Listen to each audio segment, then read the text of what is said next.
అందరికీ నమస్కారం. పూజల్లో వెండి వస్తువులనే ఉపయోగిస్తారు చాలామంది.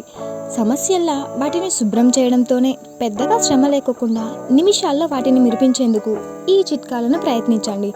మొదటిగా ఒక గాజు పాత్రకు లోపలి వైపున అల్యూమినియం ఫాయిల్ ఉంచండి. దానిలో మరిగించిన నీటిని పోసి ఆపై లిక్విడ్ను డిటర్జెంట్ను వేసి కలపండి.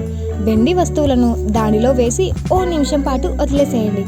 తర్వాత బయటికి తీసి గోరువెచ్చని నీటిలో రుద్ది కడిగితే సరి. రెండవ చిట్కా, లీటర్ వేడి నీటిలో అరచెక్క నిమ్మరసము 3 టేబుల్ స్పూన్ల ఉప్పు వేసి వాటిలో వెండి పాత్రలు నగలు ఉంచండి. 5 నిమిషాలు అయ్యాక కాస్త రుద్ది కడిగితే మెరుపు తిరిగి వస్తుంది. ఇక మూడవది, గాజు లేదా పింగాణి పాత్రలో అల్యూమినియం ఫాయిల్ మెరిసే వైపుని పైకి వచ్చేలా ఉంచి నీటితో నింపాలి.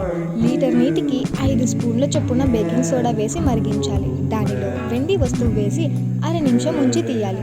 తర్వాత చల్లని నీటితో కడిగేస్తే సరిపోతుంది.